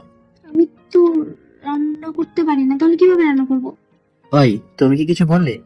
এ, না আমি কিছু বলিনি, রান্না করতে যাচ্ছি আমি। কি ব্যাপার, শয়তানটা কি মনের কথা করতে পারি নাকি? আমি কি বলি শোনা যায় কিভাবে? ওই, আমি রাস্তার মাঠে লোক দিয়ে কাজ করতে দিয়েছি, তুমি রান্না করে মাঠে নিয়ে যাবে। কি? না মানে রান্নাও করতে আবার? নীলার সামনে এগিয়ে গিয়ে বললাম, কি আবার বলো? না না, আমি যাবো, আপনি যান, আপনি যান। কথা যেন মনে থাকে, এটা বলে ওখান থেকে একটু মাঠের কাছে চলে আসলাম। আমার মনে মনে খুব হাসি পাচ্ছে, কারণ এই অহংকারী মেয়েটাকে আমি জব্দ করতে পেরেছি। তখনই দেখলাম আমার ফোনে একটা কল আসলো। কলটা তুলতেই দেখি নীলার আব্বু কল করেছে। আসসালামু আলাইকুম আঙ্কেল, আপনি কেমন আছেন? হ্যাঁ বাবা, ওয়ালাইকুম সালাম। আমি আলহামদুলিল্লাহ ভালো আছি। তুমি আমার রাগী মেয়েটাকে ম্যানেজ করতে পেরেছো কিনা তাই জন্য কল করেছি। নীলা তো অনেক রাগী একটা মেয়ে, আর আসলে মেয়েটাকে নিজে থেকে দূরে পাঠিয়ে দিয়ে মনটা যেন কেমন করছিল, তাই তোমাকে কল করেছি। না আঙ্কেল, আপনি চিন্তা করবেন না, নীলার কোনো কিছু হবে না। আর আমি ওকে আমার নিয়ন্ত্রণে নিয়ে এসেছি, আপনি চিন্তা করবেন না, আপনার মেয়ের কোনো ক্ষতি আমি হতে দেব না। তোমার উপর ভরসা আছে বলে আমি আমার মেয়েটাকে তোমার হাতে তুলে দিয়েছি। তুমি ওকে ঠিকঠাক ভাবে দেখে নিও, ওকে ঠিক পথে নিয়ে এসো। এটা বলে নীলার আব্বু কলটা কেটে দেয়। এরপরে মাঠে এসে বসে কাজ করতেছিলাম। ওইদিকে আমি তো কোনো রান্নাই করিনি, এখন তাহলে কিভাবে রান্না করবো? যখনই তরকারিটা কাটতে যাবো তখনই আমার হাতটা কেটে যায়। তাহলে মেয়েরা এত কষ্ট করে রান্না করে? যদি না কখনো রান্নাঘরে আসতাম তাহলে কখনো বুঝতেই পারতাম না মেয়ে মানুষ এত কষ্ট করে রান্না করে। কিভাবে রান্না করবো জানি না, সবকিছু একসাথে পাতিলের ভেতরে দিয়ে দেবো। ধুর, যা হয়েছে হয়েছে, আমি কিছু জানি না। কোনোরকম রান্নাটা করে আমি একটা বাটির মধ্যে সবকিছু গুছিয়ে নিয়ে ওই মাঠে যাওয়ার উদ্দেশ্যে রওনা দিলাম। ওহ ধর ছাতা, মাঠে যাবো তো। কোথায় যাব? বাসা থেকে বের হয়ে একটু দূরে বসতেই দেখি একটা ছোট্ট বাচ্চা মেয়ে তার বাবাকে হুইল চেয়ারে করে ভিক্ষা করছিল। তখন বাচ্চা মেয়েটা আমার কাছে এসে বলল, আপু, আমাকে কিছু সাহায্য করবেন? আমার আপুর পাটা ঠিক করব। খেয়াল করলাম কথাটা শোনার পর মেয়েটার বাবা চুপ করে মাথা নিচু করে অশ্রু ফেলছে। তখন মেয়েটা আবার বলতে লাগলো, আপা, দেন না কিছু টাকা, তাইলে আমার আব্বাই ভালো হইয়া যাইবো। আমার আব্বা, আমি সব আশা পূরণ কইরা দিমু। পিচ্ছি মেয়েটা দেখতে না অনেক কিউট। ওর আমার মায়াবী চেহারা দেখে আমারও কেমন জানি মনের মধ্যে একটু মায়া লেগে উঠলো। তখন আমি মেয়েটাকে জিজ্ঞেস করলাম, কিছু টাকা দিয়ে কি করবা? অল্প কিছু টাকা দিলে তোমার আব্বু যদি সুস্থ হয়ে যায় তাহলে তুমি কি করবা? তোমার আব্বুর এমন অবস্থা হয়েছে বা কি করে? জানেন তো আপা, আমরা অনেক সুখে দিন কাটাইছিলাম। আমার আম্মাই আমার জন্য ভাত রান্না করতো। তখন আমার আব্বা কাজ কইরা আইসা আমারে ভাতগুলা খাওয়াইয়া দিত। আমার আব্বা একজন রিক্সা চালক। আব্বাই সারাদিন রিক্সা চালাইয়া যা টাকা পাইতো ও টাকা দিয়া আমার জন্য কিছু না কিছু নিয়ে আসতো। প্রতিদিনের মতো আমার আব্বাই ওই দিনও রিক্সা নিয়ে বাইর হয়েছিল। কিন্তু ওই দিন কোনো কারণে আমার আব্বার রিক্সা চালানোর সময় একটা বড় গাড়ি আইসা আমার আব্বার উপর চালাইয়া দেয়। ওই বড় লোকগুলো তখন পুলিশকে কিছু টাকা দিয়া বসাইয়া চইলা যায়। আমার আব্বার চিকিৎসার জন্য একটা টাকাও ওরা দেয় নাই। তো আফা, আমার আব্বার চিকিৎসার জন্য কোনো টাকা ছিল না। আমার আব্বাই সব সময় রিক্সা চালাইয়া আইয়া আমার জন্য একটা ব্যাংক কিনেছিল। ওই ব্যাংকের মধ্যে সারাদিনের ইনকামের মধ্যে কিছু টাকা ওই ব্যাংকে রাখতো। কেন রাখতো জানেন আপা? ওই টাকা দিয়া নাকি আমার আব্বাই আমারে অনেক বড় একটা ডাক্তার বানাইবো। এখন আমার আব্বার জন্য চিকিৎসার জন্য টাকা লাগবো। এখন আমি ডাক্তার হয়ে কি করুম কোন? আমি ওই টাকা ভাই না আমার আব্বার চিকিৎসা করি। তখন আমারে ডাক্তার কইছিল যে আব্বারে বাঁচানোর লগে নাকি মেলা টাকা লাগবো। কিন্তু আমার কাছে তো এত টাকা নাই। ওই দিন আমার আম্মাইও আমারে সাইরে চলে যায় আমার আব্বার এমন অবস্থা দেখা। তখন আমি রাস্তার মধ্যে কান্না করছিলাম। তখন ইসমাইল ভাইয়া আমাকে দেখে। তখন উনি আমাকে কিছু টাকা দিলে ওই টাকা দিয়ে আমার আব্বার চিকিৎসা করি। কিন্তু আমার আব্বার পাটা ভালো করার জন্য অনেক টাকা লাগবে। ভাইয়ার কাছেও অত টাকা নেই যে আমার আব্বার জন্য উনি এত টাকা দিব। তখন দিয়ে আমার আব্বাই আর হাঁটতে পারে না। মাঝে মধ্যে ভাইয়া আমাগরে কিছু টাকা দেয়। কিন্তু জানেন তো, ভাইয়ারও বাবা নাই। ওনার বাবাও ছোটবেলায় মারা যায়। উনি আমার মতো অনেক কষ্ট আছে। ওনারও অনেক পাহাড় পরিমাণ যন্ত্রণা। এরপরও ভাইয়ের সাধ্য অনুযায়ী আমাদেরকে সাহায্য করেছে। পিচ্ছি মেয়েটার মুখে এমন কষ্টের কথা শুনে কেন জানি না আমার দুই চোখের মধ্যে জল চলে আসে। আমি ভাবতে লাগলাম, ওই মেয়েটা যদি আমি হতাম তাহলে। আমি আর কিচ্ছু ভাবতে পারলাম না। আমার দু চোখ জুড়ে অশ্রু করতে লাগলো। কখনো কল্পনাও করতে পারিনি একটা মানুষের এতটা কষ্ট হতে পারে। পিচ্ছি মেয়েটার কথা শুনে আজকে মনে হচ্ছে আমি কতটা অহংকারী, কতটা স্বার্থপর ছিলাম। তখন খেয়াল করলাম মেয়েটার বাবা তাকে ইশারা করে বলল ওখান থেকে নিয়ে যেতে। তখন সে মেয়েটা তার বাবাকে পেছন থেকে হুইল চেয়ারটা ঠেলতে ঠেলতে ওখান থেকে নিয়ে যায়। মাঝরাতে দেখলাম নীলা দাঁড়িয়ে আছে, হাতে একটা বাটি নিয়ে আসে। খেয়াল করলাম নীলার চোখের কোণে পানি ভাসছে। কাছে গিয়ে জিজ্ঞেস করলাম, খাবার কোথায়? এই যে বাড়িতে। বাটিটা উঠে আমি তো অবাক, কারণ সবকিছু একেবারে পুড়িয়ে কয়লা করে আমার সামনে নিয়ে এসেছে। এইসব কি? এগুলো কিভাবে হয়েছে? আমি কিভাবে বলবো রান্না কিভাবে করে? আমি তো সেটা জানি না। মনে হচ্ছে ও আমাকে না খেয়ে মেরে ফেলবে, তাই ওর হাত ধরে বাসা থেকে যাওয়ার উদ্দেশ্যে রওনা দেয়। কিছুক্ষণের মধ্যে বাসায় চলে আসি। এরপরে রান্না করে এসে ওর হাত ধরে টেনে নিয়ে গিয়ে বলতে থাকে, দেখো ওখানে লাউ আছে, লাউটা সুন্দর করে কাটো। কি আর করার, বড় লোকের মেয়ে হলে যা হয়। কিভাবে কাটতে হয় তাও শিখিয়ে দিলাম। এরপরে রান্না কিভাবে করতে হয় তা বসিয়ে দিলাম। মনে হচ্ছে ওকে আমিও রান্না শেখাতে গিয়ে আমিও আস্তে আস্তে ভুলে যাব। রান্না করতে করতে সন্ধ্যা হয়ে যায়। রান্না কমপ্লিট করে খাবার নিয়ে টেবিলে চলে যাই। এরপরে নীলাকে খাবার টেবিলে আসতে বলি। ও খাবার টেবিলে আসতেই বললাম, আমার ভীষণ ক্ষুধা লেগেছে, তুমি আমাকে খাইয়ে দাও। আমি তোমায় খাইয়ে দেবো? হ্যাঁ, স্বামীকে স্ত্রী খাইয়ে দিলে মহব্বত বাড়ে। এই, আমি আপনাকে স্বামী হিসেবে মানছি না। তাহলে এখানে আমি খাইয়ে আপনাকে কোনোভাবেই দিব না। কি, তুই আমাকে খাইয়ে দিবি না? আমার এমন চোখ রাগানো দেখে নীলা ভয়ে ভয়ে বলতে লাগলো। না, খাইয়ে খাইয়ে দিচ্ছি তো। আচ্ছা আচ্ছা। নীলা আমাকে খাইয়ে দিচ্ছে ওপাশ মুখ করে। মুখ দেখে ঠিকই বুঝতে পারছি সকাল থেকে এখনো কিছু খায়নি। খাবারটা খারাপ হলেও নীলার হাতে খেতে খুবই ভালোই লাগছে। তাহলে বাবার অহংকারী মেয়েটা ঠিক মতো শাস্তি দিতে পারলাম। বেশ, খোদায় আমার পেটটা মনে হচ্ছে এখনই মরে যাব। শয়তানটা কিভাবে খাচ্ছে? খাবার শেষে দিকে আমি নীলার হাতে একটা কামড় বসিয়ে দিলাম। ও মা গো, গেলাম। একটা রাক্ষস মানে আমাকে খেয়ে ফেললো। ওই কি বলছো তুমি? আমি রাক্ষস? আপনি আমাকে এভাবে কামড় দিচ্ছেন কেন? আরে এটা হচ্ছে স্বামীর ভালোবাসা, তুমি তা বুঝবে না। এটা বলে বাসা থেকে বের হয়ে যায়। আমাদের বাসা থেকে একটু দূরে যেতেই নদীর পার পড়ে। নদীর পাড়ে এসে বসে ভাবছিলাম, মেয়েটাকে মনে হয় অনেক বেশি একটা কষ্ট দিয়ে ফেলেছি। ও এখন বুঝতে পেরেছে মানুষের জীবনটা এতটা সহজ নয়, গরিবরা মানুষ হয়। কারণ ওই দিন মিনা যখন নীলাকে ওই কথাগুলো বলছিল, আমি স্পষ্ট ওর চোখের মধ্যে একটা মায়ার যন্ত্রণা বুক খেয়াল করছিলাম। ওর মধ্যে একটা ভালো মানুষ আছে। আমি হয়তো ওর মধ্যে সে ভালো মানুষটাকে খুঁজে বের করে দিয়েছি। নীলাকে এই কদিন জ্বালাতে জ্বালাতে কখন যে ওর প্রেমে পড়ে গেছে নিজেও বুঝতে পারিনি।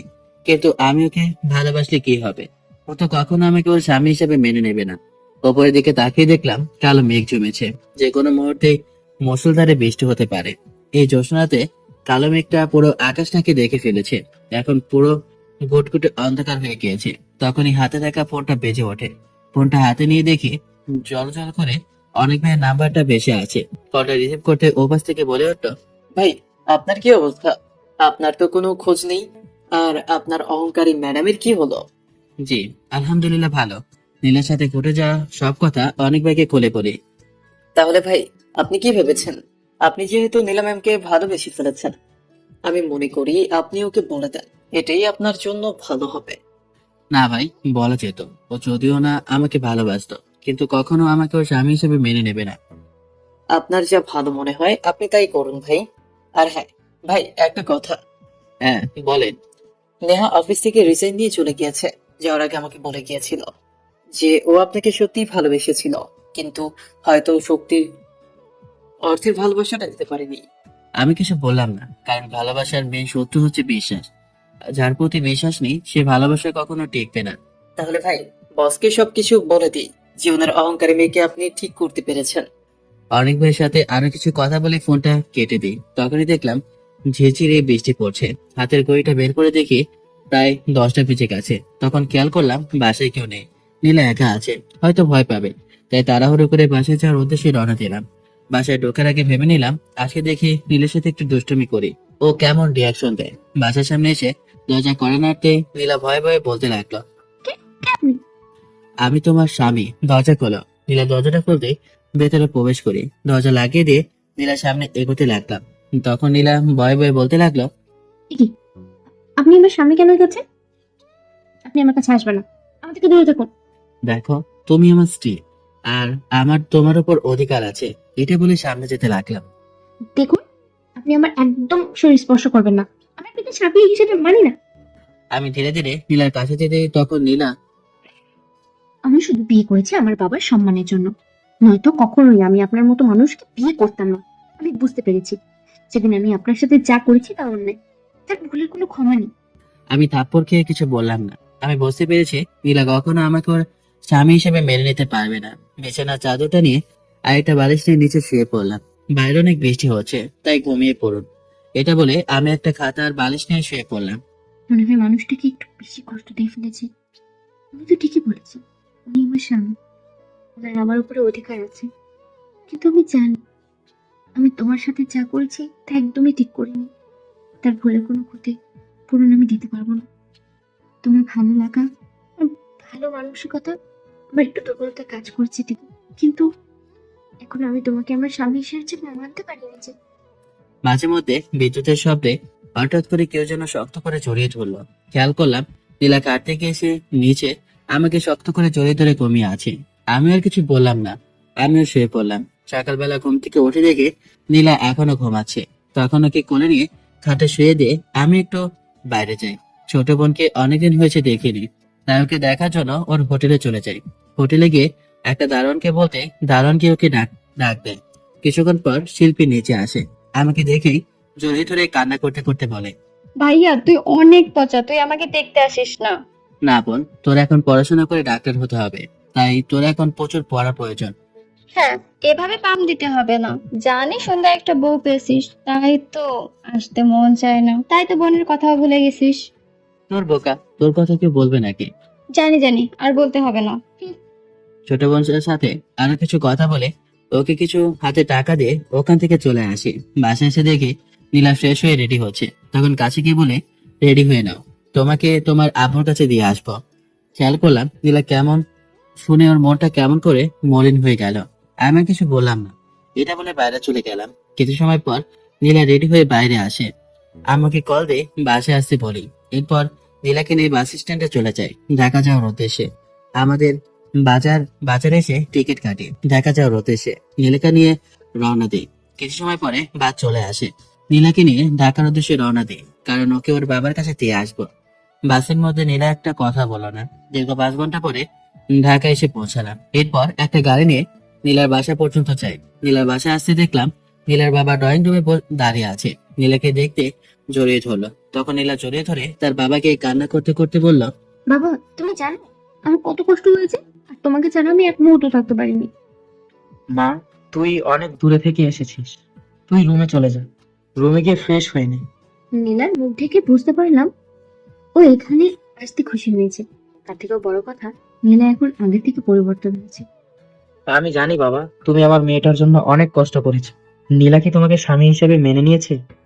আঙ্কেলকে সবকিছু বুঝিয়ে বলি। সবকিছু শোনার পরে উনি আমাকে একটা প্ল্যান বলে। প্ল্যানটার কথা না হয় শেষে বলবো, এখন না হয় সেটা সিক্রেট হয়ে থাকুক। তাহলে আজকে দুপুরে খেয়ে যাও। না আঙ্কেল, আমার এখন অনেক কাজ আছে। আচ্ছা ঠিক আছে, তাহলে তুমি কাজটা ঠিক মতো করো। ঠিক আছে আঙ্কেল। নীলাদের বাসা থেকে আমার অফিস থেকে দেওয়া সেই বাসাটায় চলে যাই। বিকেলবেলা ঘুমিয়ে আছি, কেন জানি না ঘুমের মধ্যে সেই ছোট্ট মেয়েটা আমার চোখের সামনে ভেসে উঠছে, ওর কান্নার আর্তনাদ। তাই ঘুম থেকে উঠে ফ্রেশ হয়ে বিকেলে একটু হাঁটতে বের হই। মেয়েটার কথাগুলো আমাকে একটা শিক্ষা দিয়েছে যে কখনো কারোর সাথে অহংকার করতে নেই। রাস্তায় হাঁটছিলাম, হঠাৎ করেই রাস্তার মাঝখানে একটা রিক্সা চালক রিক্সা নিয়ে সাইড হতে একটা প্রাইভেট কার আসে, রিক্সাটাকে উড়িয়ে দেয়। লোকটা একটা খামার সাথে বাড়ি খেয়ে পড়ে যায়। লোকটার মাথা থেকে অনেক রক্ত বের হচ্ছিল। আমি ওখানেই দৌড়ে চলে যাই। আমি এখন কি করবো বুঝতে পারছি না। তখন আমি সবাইকে ডাকতেই কিছু মানুষ আসে, মানুষটাকে গাড়িতে উঠিয়ে দেয়। তারপরে লোকটাকে নিয়ে হসপিটালে চলে আসি। লোকটার মুখটা চিনতে আমার একটুও ভুল হলো না, সেই দিনের লোকটা যাকে আমি থাপড় মেরেছি। মূলত স্বপ্নের মেয়েটা আমার কাছে বারবার আমার বাবার কথা জানিয়ে দিয়েছে। তখনই ডাক্তার আসে, বলল লোকটার অনেক রক্তর ক্ষয় হয়েছে, তাই ও পজিটিভ রক্ত ইমার্জেন্সি দেওয়া লাগবে, নাহলে রোগ দিয়ে বাঁচানো যাবে না। পাশে ওনার ছোট্ট মেয়েটা কান্না করছে। আমার বুকটা কেঁপে ওঠে। ডক্টর, আমার রক্ত ও পজিটিভ, আমার রক্ত নেই, তারপরে ওই লোকটাকে বাঁচিয়ে দিন।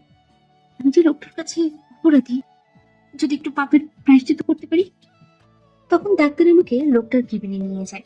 ডক্টর রক্ত নেওয়ার জন্য ওখান থেকে বাসায় চলে আসে। নেওয়ার পরে আমি ওখান থেকে বাসায় চলে আসি। অনেক ভাইকে নিয়ে হসপিটালে আসছিল, কারণ ওনার স্ত্রী অসুস্থ। হসপিটালে নীলাকে দেখে বুকটা কেঁপে ওঠে। ও এখানে কেন? ওর কিছু হয়নি তো? তখন সামনে গিয়ে ডাক্তারকে জিজ্ঞেস করতেই ডাক্তারের মুখে সব কথা শুনে লোকটাকে দেখার উদ্দেশ্যে ওনার কেবিনে যায়। লোকটার কাছে যেতেই মুখটা দেখে খুব একটা অবাক হয়, কারণ লোকটা আর কেউ না, সেই রিক্সা চালকটি। আমাকে দেখে লোকটা বলে উঠল, বাবা, তুমি আমার জীবন বাঁচিয়েছো। দেখেছো নিয়তির কি নির্মম খেলা। তোমার কাছে আমি আবার ঋণী হয়ে গেলাম। জি চাচা, এসব কি বলছেন? আপনি রেডি হবেন কেন? বরং আমি আপনার কাছে সেই দিন উপকারের জন্য রেডি থাকবো। জানেন তো চাচা, যার কেউ নেই তার আল্লাহ আছে। আর আপনি জানেন আপনার জীবন কে বাঁচিয়েছে? সেদিনের অহংকারী মেয়েটা আজ আপনার জীবন বাঁচিয়েছে। কি বলো বাবা? এরপর চাচাকে সব বিষয় খুলে বলি। তখন চাচার কিছু সময় কথা বলে চাচার হাতে কিছু টাকা দিয়ে হসপিটাল থেকে চলে আসি। অনেক ভাইকে কল দিতেই ওপাশ থেকে, হ্যাঁ ভাই, তুমি সন্ধ্যায় কাজী অফিস চলে আসো, আমি সবকিছু রেডি করে রেখেছি। এরপরে অনেক ভাইয়ের ফোনটা কেটে দিয়ে নীলার বাবার দেওয়া জাল ডিভোর্স পেপারটা বের করে নীলাদের বাসায় যাওয়ার উদ্দেশ্যে রওনা দিই। একটু সময় পর নীলাদের বাসায় আসি। নীলার বাসার ভেতরে প্রবেশ করে দেখি বাসায় কেউ নেই। মনে হয় ওর বাবা অফিসে গিয়েছে, তাই ওপরে ওর রুমে গিয়ে দেখি নীলা শুয়ে আছে। ডাক দিতে নীলা উঠে যায়। তখন নীলার সামনে এসে ডিভোর্স পেপারটা দিয়ে বললাম, এই নিন, আপনাকে আমার জীবন থেকে মুক্ত করে দিলাম। আপনি যা চেয়েছেন তাই আপনাকে আমি দিয়েছি। খেয়াল করলাম নীলা ডিভোর্স পেপারটা হাতে নিয়ে স্থির হয়ে দাঁড়িয়ে রইল। ও কোনোভাবে বিশ্বাস করতে পারছে না আমি ওকে ডিভোর্স দেব। আমি স্পষ্ট খেয়াল করলাম নীলার চোখের কোণে পানি, কিন্তু ও মুখে কোনোভাবে বলছে না ও আমাকে ভালোবাসে। আমি আর এক মুহূর্ত দাঁড়িয়ে না থেকে ওখান থেকে যেতে লাগলাম। ইসমাইলের কথাগুলো আমার কেন এমন লাগছে? আমার কেন ওর কথাগুলো সহ্য হচ্ছে না? আমি তো চাই ও আমার জীবনে থেকে চলে যাক, তাহলে আমার কেন কষ্ট লাগছে? কেন আমার বুকটা ফেটে যাচ্ছে? আমি কি তাহলে ওকে ভালোবেসে ফেলেছি? আমার মনে হচ্ছে আমি যেন আমার নিজের কোনো জিনিসকে হারিয়ে ফেলতে চাচ্ছি। আমি আর কিছু চিন্তা করতে পারছি না, চাই ছাদে উঠে দাঁড়িয়ে আছি। খেয়াল করলাম আমাদের বাসার সামনে একটা ছেলে আর একটা মেয়ে দাঁড়িয়ে আছে, একজন অপরকে খাইয়ে দিচ্ছে। তখনই আমার মায়ের কথা মনে পড়ে যায়। ছোটবেলায় আমি যখন ছোট ছিলাম, আম্মা আমাকে খাইয়ে দিত। কিন্তু একদিন একটা কালবৈশাখী ঝড় এসে আমার জীবনটাকে একদম নষ্ট করে দিয়েছে। আমার জীবন থেকে আমার মাকে কেড়ে নিয়ে যায়। মায়ের কথা মনে পড়তে ইসমাইলের কথা মনে পড়ে। কয়েকদিন ওদের বাসায় ঠিক ওভাবেই আদর করে খাইয়ে দিয়েছিল। সেদিনের মধ্যে আমার মায়ের একটা ভালোবাসা খুঁজে পেয়েছিল। তখনই হঠাৎ করে ডিভোর্সের কথাটা মনে পড়তে আমার শরীরটা কেন জানি না নাড়া দিয়ে উঠলো। না, আমি ওদের কিছুতেই হারাতে পারবো না। আমি চোখে ভালোবেসে ফেলেছি। তখনই আমার ফোনে একটা কল আসে। কলটা রিসিভ করতে ওপাশ থেকে বলে উঠলো, ম্যাডাম, ইসমাইল স্যারকে দেখলাম কাজী অফিস গিয়ে একটা মেয়েকে বিয়ে করে বাসায় নিয়ে যাচ্ছে। কি? এই কথা শোনার পরে যেন আমার পায়ের নিচ থেকে মাটি সরে যেতে লাগলো। না, আমি কখনো আমার স্বামীকে হারাতে চাই না। চোখে নিজের থেকেও ভালোবেসে ফেলেছি। আর এক মুহূর্ত দেরি না করে ওর বাসায় চলে যায়। ভাই, কাজ হয়েছে। হ্যাঁ ভাই, আর নেহাকে সবকিছু বুঝিয়ে দিয়েছি, আপনি কোনো কিছু চিন্তা করবেন না। একটু পর আমি নেহাকে বসে যে কাজী অফিস থেকে বাসার উদ্দেশ্যে রওনা দিতে হঠাৎ করে একটা কালো গাড়ি এসে আমাদের সামনে দাঁড়ায়। তখন এই কালো গাড়ি থেকে খেয়াল করলাম নীলা নেমে আসে। নীলার চোখ দেখে বোঝা যাচ্ছে ওর চোখে স্পষ্ট রাগ, এতটা রেগে আছে যে চোখ দুটো লাল হয়ে আছে। তখন নীলা আমার কাছে আসে, এসে আমার কলার ধরে বলে, এই, এসব কি? তুই আমাকে ছেড়ে অন্য মেয়েকে বিয়ে করছিস কেন? নীলার হাত থেকে কলারটা ছাড়িয়ে ঠাস ঠাস, দেখ, তোর মতো অহংকারী মেয়েকে আমি কখনো বউ হিসাবে মানিনি। তুই শুধু আমাকে সেদিন সবার সামনে অপমান করেছিস, সেই জন্য তোকে উচিত শিক্ষা দেওয়ার জন্য তোকে আমি বিয়ে করেছি। খেয়াল করলাম নীলা অঝরে চোখের পানি ফেলছে আমার কথাগুলো শুনে। তখন আমি আবার বলতে শুরু করলাম, আমি তো তোকে মুক্ত করে দিয়েছি, তুই তো আমাকে ভালোবাসিস না, তুই তো তোর অহংকারকে ভালোবাসিস। তাই আমি নেহাকে বিয়ে করেছি, আমি নেহাকে নিয়ে সুখে থাকবো। এই কথা শোনার পরে নীলার এক মুহূর্ত দাঁড়িয়ে থাকলো না, কান্না করতে করতে ওখান থেকে চলে গেল। তখন পাশ থেকে নেহা বলে উঠলো, কাজটা কি তুই ঠিক করছিস? নীলাকে মনে হয় অনেক কষ্ট দিয়ে ফেলেছো। তাই মনে হচ্ছে, ওকে একটু বেশি বলে ফেলেছি। ভাই, নীলা ম্যামকে অনেক কষ্ট দিয়েছেন, এখন ওনাকে আপন করে নেন। হঠাৎ করে আমার হাতে থাকা ফোনটা বেজে ওঠে। ফোনটা হাতে নিয়ে দেখি নীলার বাবা কল দিয়েছে। কলটা রিসিভ করতে ওবাস থেকে বলে উঠলো, বাবা, তুমি কোথায় আছো? এখনো তাড়াতাড়ি হসপিটালে চলে আসো।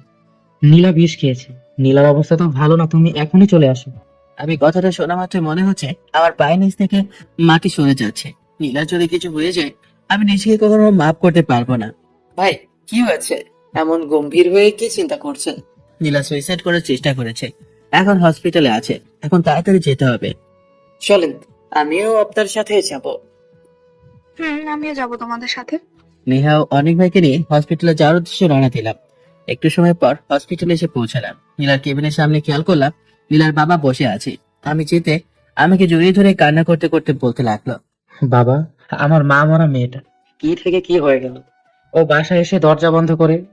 নীলার বাবা কান্না করতে করতে কথাগুলো বলতে লাগলো, আঙ্কেল, আপনি চিন্তা করবেন না, নীলার কিছু হবে না। ঠিক তখনই ডাক্তার অপারেশন কেবিন থেকে বের হয়। ডাক্তারের কাছে গিয়ে নীলার কথা জিজ্ঞেস করতে ডক্টর বলল, এখন কোনো ভয়ের কারণ নেই। বাবা, তুমি যাও, নীলার কেবিনে যাও। আমি নীলার কেবিনে প্রবেশ করতে দেখি নীলা আমাকে দেখে মুখ অন্নবাস করে বসে রইল। আমি কাছে আসতে আমাকে বলতে লাগলো, কি ব্যাপার? আপনি আপনি এখানে কেন? আপনি তো বিয়ে করছেন, নতুন বউ নিয়ে থাকবেন। এমনটা কেন করলে? নিজেকে কেন শেষ করতে চাও? আমি কি করব না করব আপনার কি?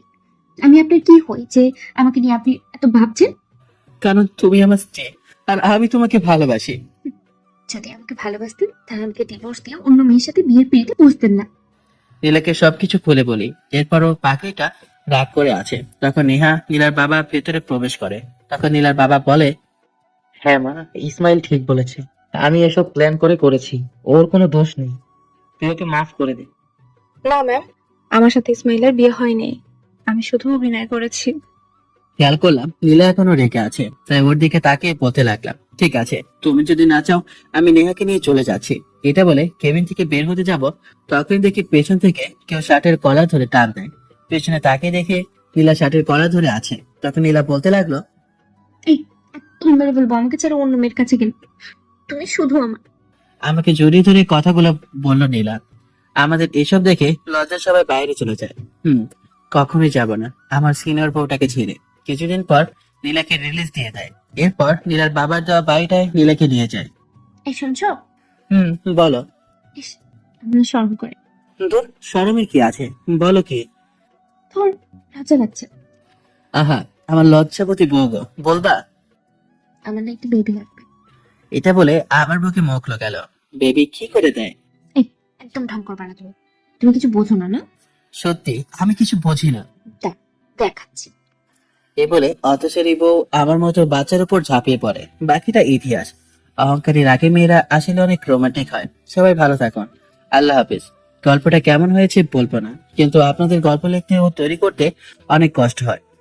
আপনাদের ভালো কমেন্টের জন্য আমরা লেখার উৎসাহ পাই। বাজে কমেন্টে লেখকের মনটা নষ্ট হয়। লিখতে এতটা সহজ না, লেখক চিন্তা করে লিখতে হয়। তাই ভালো কমেন্টের আশায় রইলাম। তো আল্লাহ হাফেজ, ভালো থাকবেন সবাই, টাটা বাই বাই, হ্যাপন, খুদা হাফেজ।